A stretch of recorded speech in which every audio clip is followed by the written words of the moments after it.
welcome to yet another winning list video.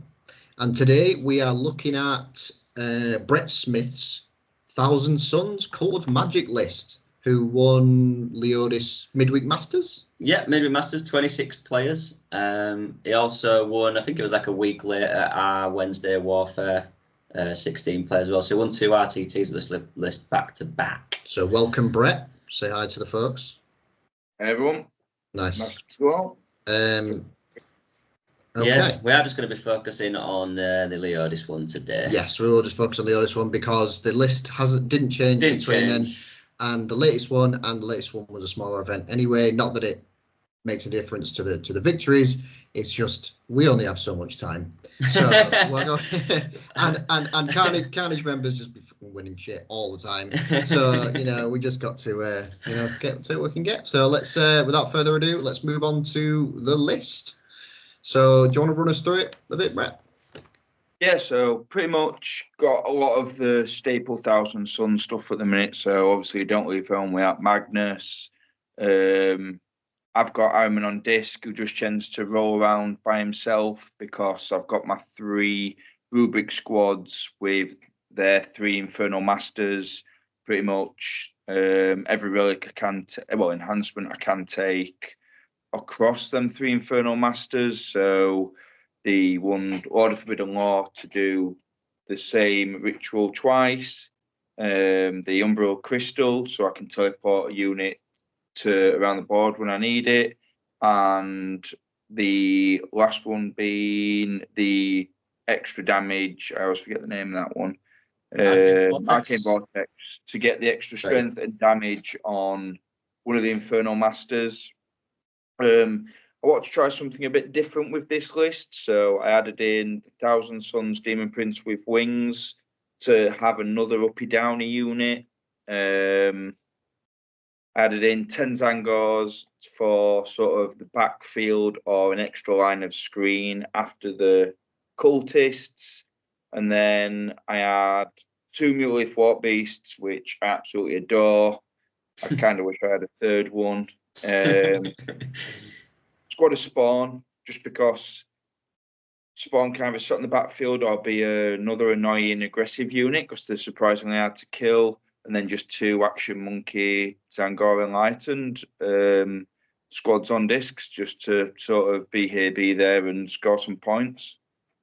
What is it you love most about your Mutalisk Vortex beasts? There's just there's just not a situation that they're not good in. They're tanky, so sometimes they can be amazingly tanky and your opponent can fire their entire army into them and you're just rolling 5-ups for days.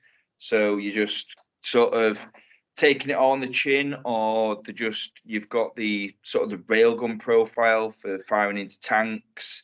You've got a damage 2 profile for shooting into marines.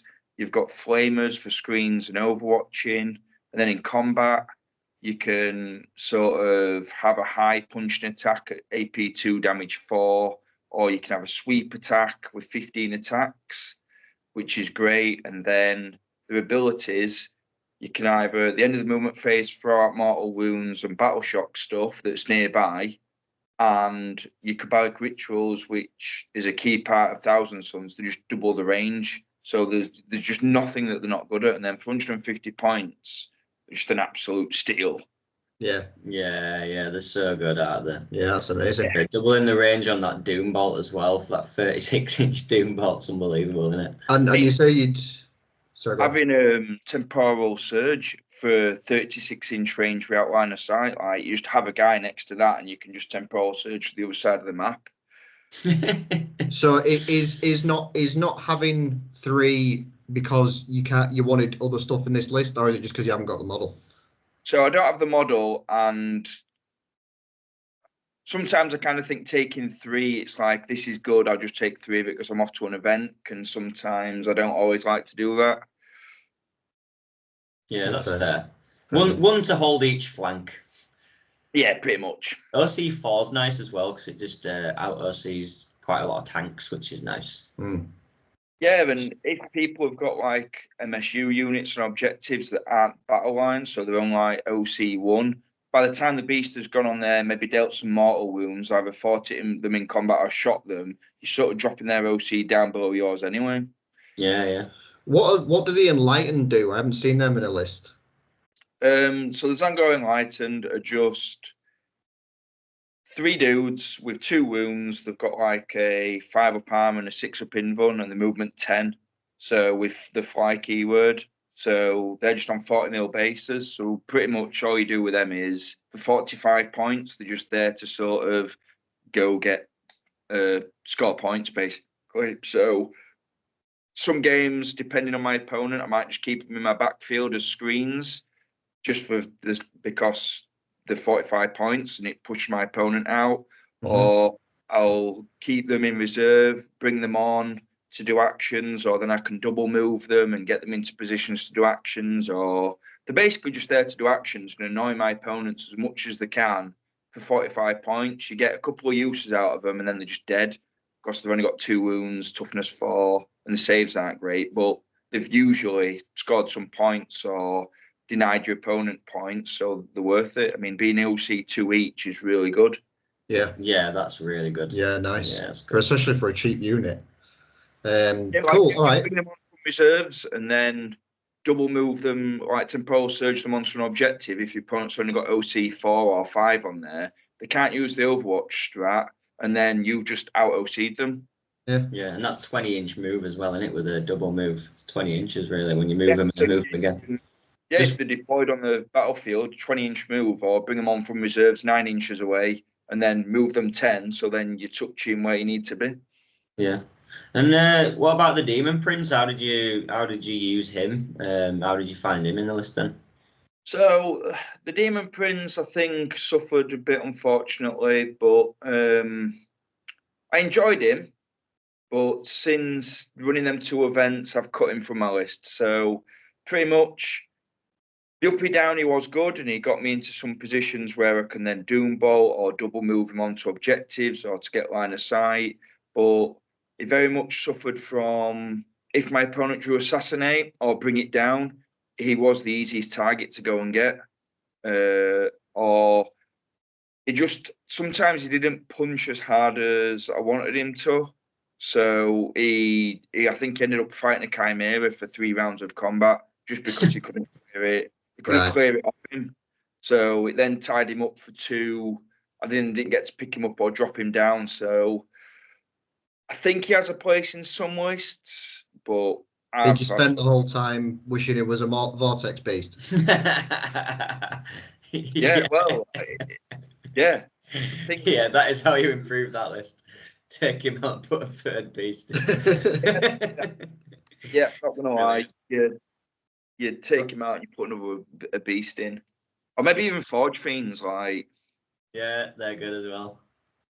Right, let's, without further ado, move on to the first round. So you had Tyranids Invasion Fleet for round 1. So this was on, this was Terraform. Yeah. And Swift action. Swift so action. Advance and action with Battle Line, which is good for T-Suns. And it was a decisive victory of 96-41. The list was, we had a Broodlord, Neurotyrant, Swarmlord, Winged Hive Tyrants, 4 Big Nasties, 20 Gargoyles. Yeah, Gargoyles are very good. And a big blob of 20 Hormagaunts, which I haven't seen since like 7th edition. Not saying they're not good, but like that's old school, isn't it? Then you've got 10 Barbagaunts, a Biovore, 10 Gene Stealers, a Lictor, a Norn Emissary, which is pretty much an auto take now, isn't it? For yeah, they're so good. Screamer Killer, Tyrannofex, again probably another auto take, and then kind of obscure Von Ryan's Leapers. They've got a bit of Fights First, Infiltrate, I believe. Is that right? I think so, yeah. Yeah, but I see some people running sort of separate Lictors rather than Von Ryan's. Yeah, they're the learn-up ones, yeah. All right, so do you want to take us through how this game went? What was the biggest concerns, targets, focus? So obviously that Norn Emissary getting onto its key objective, I didn't want that to happen. That becomes really tough, and then depending where it gets deployed and what objective it picks, it can just become a bit of a hard cookie to crack. While then got the other stuff coming at me, and then sort of being having all the Hormagaunts and the Gargoyles being pinned in, really, making it so that I can move out and they get to stage to then strike at me. So that's something that I was quite worried about.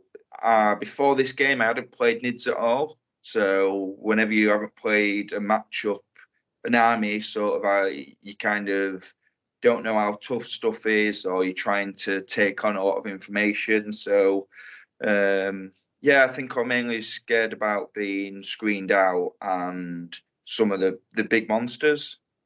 Yeah, that Norn's a proper pain. I've just started ignoring the Norn now.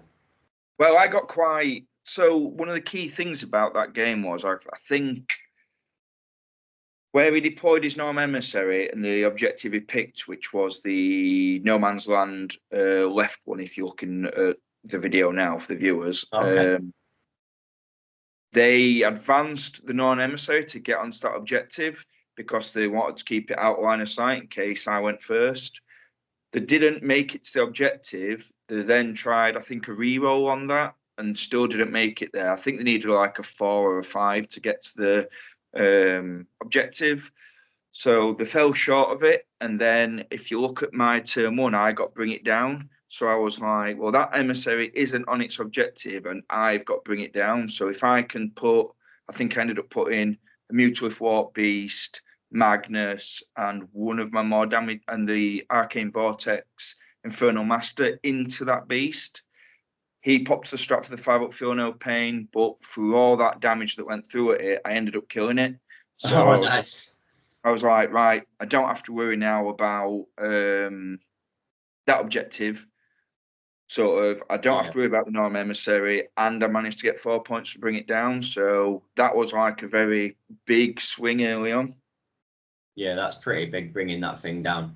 Because when I played him last time, they went behind on the other ruin behind the building on the other side, and it was very, very hard to get an angle to it to actually do anything to it. So that OC-15 is just mad in it. So yeah, that's pretty big that you took that down turn 1. To be fair, well, that's where I thought they might have gone, because obviously they can touch the base, and yes, they're up against the wall, so you can charge them. But when they've got their Feel No Pain up an OC-15, you're kind of like, well, what's the point? Yeah. Okay, so I can see in obviously his turn 2, we had a little bit of an uptick, scoring quite high on his secondaries, but then after that, it drops off a cliff, and your points go sky high. So can you talk to a bit about what happened there? He ended up getting Containment and Secure No Man's Land. So for him to get Secure No Man's Land, he pushed out into the middle with his Hormagaunts. He then, I can't quite remember what he threw onto the right objective of No Man's Land. I think the Von Ryan Leapers were there, and there was, I think, the Von Ryan Leapers were there, and his Gene Stealers staged ready to sort of take me off the left objective. But then because he pushed that stuff out in the middle, and so everything that he then put out for Secure No Man's Land, I just stepped out and absolutely annihilated. I picked up all the Termagants, the Von Ryan Lictors, and sort of got myself ready for staging Overwatch, ready for the Gene Stealers. And then I think going into his turn 3, he moved out the Genes. I sort of set Magnus up as bait. He then moved out to sort of take Magnus out of the Gene Stealers, and I fired Overwatch in with the Arcane Vortex. Thousand Sun Squad, they pretty much picked up 75% of the Gene Stealers, I think it was. So then by the time they got to Magnus, Magnus were kind of like, well, you've got one option. You've set up to charge me. So you either charge me and I'm probably going to kill you on the clapback, or you don't charge me and you stood in the open and you die. So either way, you're now dead. Yeah. So between setting up good Overwatch, screening out for his gargoyles coming down because he kept them in reserve, I just pretty much were able to start dominating the board at that point. Yeah. Sorry. No, it's all right. It's just saying the Overwatch threat's just unbelievable into all that, into all the gaunts and the stealers and stuff in it. Yeah, well, I took a break and decided to have a game with Necrons and a bit more of a friendlier game. I didn't realise how much you rely on Overwatch's Thousand Suns. Like, I'm going to shoot in your turn. Like, cool. Excellent. So let's move on. So a pretty decisive win there. By the sounds of it, your opponent drew some not unlucky, but some baiting secondaries there in turn 2 that forced him to come out. He just capitalised on that and just pounced on him and took ball control and ended up denying his scoring for the rest of the game. And your scoring just went through the roof. So without further ado, just before we move on to round 2, I just want to go ahead and tell you about our GT that we've got coming up in Element Games in October on the 12th and 13th. It's a huge GT, 44 players, and you can get tickets for that in the link in the description for our website. It's the biggest event we're doing this year, and it's great. I don't know if you've been to Element Games, but it's a great gaming space. They've got a bar. The ticket price includes lunch on both days. There's parking. It's in Stockport. I'll be there. Like Stockport's a selling point. Joe will be there. I'll be there. Brett's probably going to be there. He's not actually. He will in spirit. He'll be there in spirit. So yeah, you'll get to see all of us, and it'll be, it's just going to be a great couple of days. So if you fancy a GT in the spooky season, then come on down to Stockport and come give us a cuddle, because we'd love it. So yeah, again, tickets in the link in the description, and reach out if you have any questions. Without further ado, let's go on to round 2. Deja vu. It's like buses, isn't it? None come and then 2 come. That's it. I've never had this matchup form. I've been twice. All right. Synaptic Nexus.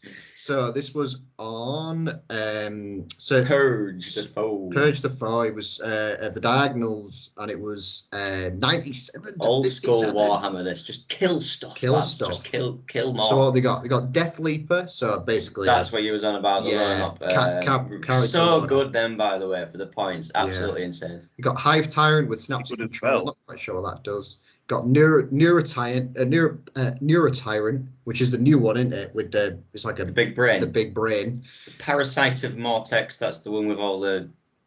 I don't know. With all the for those of you who are listening, Joe made a wiggly thing with his fingers. They got a Swarm Lord, 10 Hormagaunts, a Biovore, 3 Exocrines, which is pretty good. Yeah, they're good. A Lictor, so probably go with the Death Leaper. Maleceptor, Neurolictors, 3 Neurolictors, and 6 Zoanthropes. So quite a heavy hitting list, to be honest. But do you want to take us through it? Some strong shooting elements and lots of lone ops. Yeah, storage stuff. So going into this one, it was like, all right, okay, I've just played Tyranids. I feel a bit better about what they do, and then I was like, okay, this list has got everything completely different to what I just played. Attachment. So okay, then it's back to school for me. So going into this list, I was like, all right, 3 Exocrines. That's I can't just stand out in the open. The scariest unit for me were the Zoanthropes, and I was like, they punch really hard. And then a lot of the lone op characters and stuff like that. So kind of being like, right, so I've got to get close to get to them. If I don't kill them, they'll just start positioning my characters out of my squads. And they're a lot quicker than me, so if I go forward to get in range of like flamers or near objectives, they can come and pick out my characters, really decrease my threat level. So I'm like, I need to be careful here on this one. Through deployment, the guy decided to keep the Zoanthropes and the Neurotyrant off the board. And best thing really, because it gives him to strike before he gets struck. And then he ended up going first. I ended up moving some Warp Beasts up onto the top left no man's land objective, and I basically uppy downied the Demon Prince onto that objective. So this is one of the reasons what I'm about with the Demon Prince. Then when he came on that flank. I think he got Did he get assassination on his turn 2? Yeah, a bit late. Turn 3. No, wait, no. Oh, sorry. no, that's you, isn't it? Yeah. No assassination for him. He pretty much went to take out the Mutilith Warp Beast and the Demon Prince that were on that point. I used the Thousand Sun strat to gain a feel no pain. I think my Demon Prince went down to like 2 wounds. I was like, right, wow, okay. So he's nearly dead. My Warp Beast took a load of damage because of how his squad were. I could only see a bit of both. And then as soon as I tried to move the Demon Prince, he just got overwatched and killed by the Newer Tyrant. And I just was like, I really need that squad dead. So again, I did the whole... I thought you were going to say I really need that 3rd Warp Beast. Yeah, I mean, it could have been a 3rd Warp Beast. I'd have absolutely loved it. Because, yeah, every time I used that Demon Prince, I was like, why aren't you a Warp Beast? Or why aren't you anything else? Like... Yeah, but them Exocrines are really efficient at killing Marines as well. So I bet you had to be really careful of your firing lanes with them. Yeah, really did. Yeah, you have to. Yeah, you can't just stand out in the open. Basically, you need to make sure that I need to make sure that I'm trading up before the Exocrines can start shooting down at me.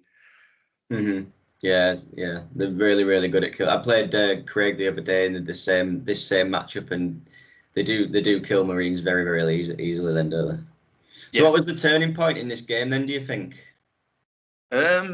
I think me being able to... So as soon as that Zone Throat unit came up, I just ended up like Warp Surging Magnus and using a lot of my tools. I think Temporal Surge, sorry.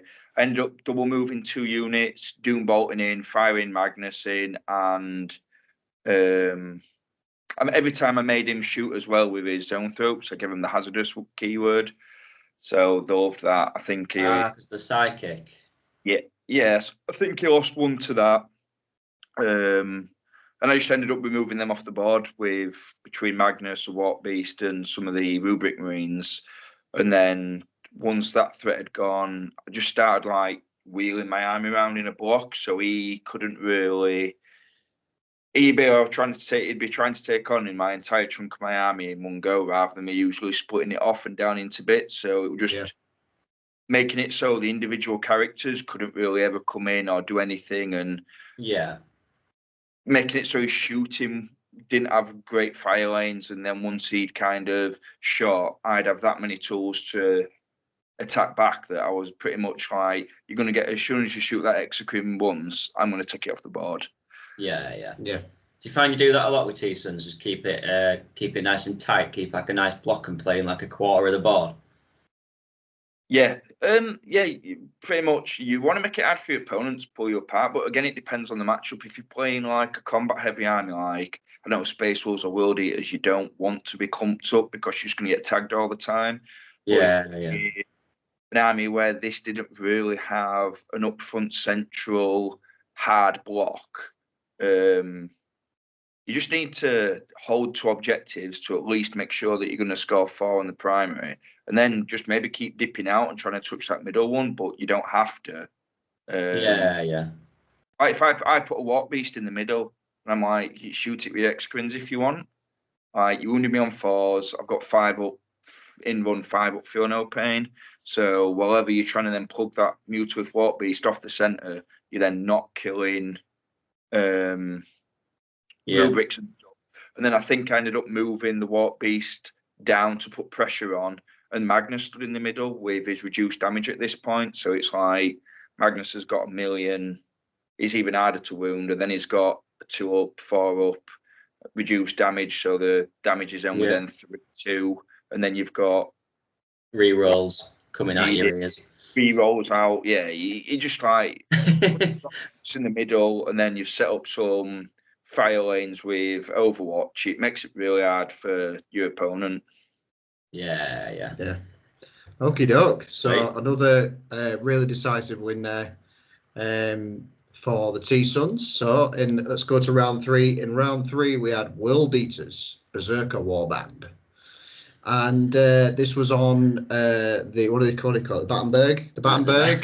Search and destroy. It was slightly the Battenberg. slightly closer, which you kind of would expect in a game 3. 95 to 74, and we have got Angron this time, which we didn't have in our last one. Take and hold this one as well. Take and hold 1, 2, 3 for 5, 10, 15 points. Lord Invocatus. We had a Master of Executions with Battle Lust Enhancement. 2x9 Jackals. Only one little blob of Khorne Berserkers. We had a Rhino, 2 min squads of 8-bound, 1 squad of 6 Exalted 8-bound, and then 2 min squads of Exalted 8-bound. And 2 used to spawn. So lots of units. More. This is like more meta World Eaters list than the one that was in the last video. If anyone watched the Mark's Necron one. Yeah, that was more of a blobs of guys kind of one, wasn't it? Rather than these small kind of scoring sort units. Of list you sort of see. Yeah. At top World Eaters list. So I'm guessing your main what were your main concerns, Brett? Just not giving my opponent avenues just to start getting into the juicy units. So him not being able to run through my screens and get to killing the stuff that I don't want him to kill. Mm-hmm. Yeah, so you deployed your cultists and Zangors in sort of a screen at the front, yeah? Yeah, pretty much made 2 layers of screen with the cultists and the Zangors. Again, Mutaliths kind of pushing out there, and I actually were quite aggressive with the spawn because they're quite tanky. Yeah, fair. Yeah, they're very tanky, aren't they? And then just leaving sort of all the Rubric Marines and Magnus kind of sat behind that, waiting till basically giving them a bad trading option. So it's like, here's 10 cultists. What are you going to like? You're going to run out, kill these cultists because you need that screen out of the way. Then I'm going to kill what you've put out. And then it's like, oh, here you go. Here's now a line of Zangors. So now what you're getting through the Zangors with. Yeah, just trading up. Yeah, just holding back, playing conservative. Yeah, see, get a 5, take the 5 on the primary turn 2, kill a bit, move out, and then you see you just slowly go up in the primary, don't you? Yeah, so kind of pushed for the 2 edge objectives with like Warp Beasts, and pretty much Warp Beasts ended up on each of the like more corner objectives, as you want to say. Yeah. The middle, just where the screens were at, and then the rubrics were just kind of hanging back, waiting for anything to come out of line of sight, and able to be able to poke out. And then Magnus was just flying around here, there, and everywhere until quite a lot of the damaging units had been dealt with, and then he just flicks. And then when he's up there in the face, he just flicks on reduced damage. So all their damage 2 attacks just become damage 1. Yeah. Did Angron come back? Angron came back and then was he did. terrified and pretty much defended his home objective. So Angron dropped in. Angron moved out, but no, Angron dropped in, sorry. I overwatched Angron with the Arcane Vortex. So let me get this right. No. Angron ingressed in. Yeah. I then double moved my Arcane Vortex Infernal Master squad out of past the wall so they could see Angron. I then fired a Doombolt into him and then shot him. The Arcane Vortex Infernal Master fired something like 8 shots. I rolled 5 6s to wound and then flipped one into a 6, so he did 12 dev wounds. Did you kill him? Did you kill him like Angron, that? He'd put a feel no pain up, so I think Angron went down to 1 wound. So it was literally just sat on 1 wound. And then with that unit just being there, it's just like, it would just, well, you move him and I'm just going to overwatch you, so you're just going to die. Yeah, I think that's a big thing that people forget me with rapid ingress against T-Suns, because you can move again in the shooting phase. So people bring stuff in like that. He's obviously sort of forgotten that you can just, you've ingressed behind this wall. Well, I'm just going to temporal surge around the corner and kill you. And is Overwatch a big deal then with T-Suns right now? Yeah, because they've got Got all. Well, Brett, I'll tell you. So everything's pretty much torrent. So if you've got a squad with an Infernal Master in it, so the way that my rubrics are loaded out with is I've got the sort of aspiring sorcerer leading the squad with Hand Flamer. Then I've got 3 rubric marines with Warp Flamers, and then I've got a Soul Reaper cannon on just another rubric marine. Then with the Infernal Master in there, out of them 6 guys in that squad, you've got 5 torrent weapons. One of them, if it's on a normal Infernal Master's shooting, I always go for the hazardous profile, pretty much. And that it makes it strength 6, AP -2, damage 1. And then the army ability at the time, I'm pretty much always in devastating wounds. If your opponent, so you got reroll 1s from the rubric marines on wounding. And then if your opponent's on an objective, you've got full rerolls to wound. So when you fire Overwatch, you're firing 2d6 shots off the Infernal Master with dev wounds, and then you've got full rerolls to wound if they're on an objective. You can flip one of them dice to a 6 to automatically get 1 dev wound through. And then if it's on the Arcane Vortex Infernal Master squad, he's strength 7, damage 2. So if you've got full rerolls to wound, like Angron was on an objective, so I had full rerolls to wound, you just fish for them 6s. Yeah. It's basically like you're pretty much getting a full extra shooting phase, other than the Soul Reaper cannon that's hitting on 6s. It's like 90% efficiency. It's like you're just shooting again, aren't you? Wow. And the Infernal Masters are all 18-inch flamers as well. Right. So. And then the Soul Reaper's got sustained hits from the Infernal Master. So when you do get a 6 to hit, it gets 2 hits. So it's... So it's just insanely efficient. Yeah, that's it. How do you find this matchup in general then, Brett? Like, do you find it's an all right one for T-Suns? Or... Yeah, T-Suns. Because you have to get up close. There's nothing that can shoot you. Yeah, you have to get up close. Like I said, you've got torrent weapons everywhere. So you get an extra shooting with one of your units with Overwatch. And then depending how your army's built, if you've got enough screening units, then they'll struggle. Yeah. Yeah. Nice. Okay. Excellent. So it sounds like there was just a very, very technical game, this. You were feeding screening units, trading really well, keeping out of the way of the big stuff, and just really humbling his heavy hitters like Angron, and stopping the movement. And it was some really well-placed Overwatch as well. With going first, what I decided to do in this matchup was basically make him have to take me off objectives. So by putting the screens out in the middle and moving stuff onto objectives, it's kind of like you can't sit back all game. You've got to come out. And if you do decide to sit back, I'll just run away with the primary.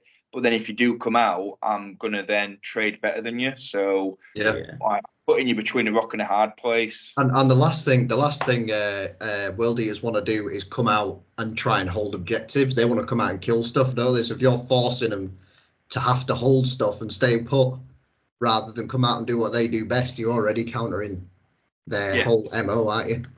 Yeah. Excellent. MO. Excellent. Well, thank you so much for running through that with us, Brett. Thanks for coming on, pal. Really appreciate it. Well done on your back-to-back RTT wins, man. Yeah.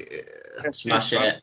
Absolutely smashed it. So, if you enjoyed this video, please drop us a like and subscribe. Really helps the channel. It means we can just make these videos even better. We're always learning, always growing. And if you want to leave a comment as well, we love taking feedback and changing the way we do things so we can make it better for the people watching / listening. Thanks everybody. Thanks, Brett. All right, cheers, guys. Thanks, guys. We'll see you in the next one. See you next time. Good, everyone.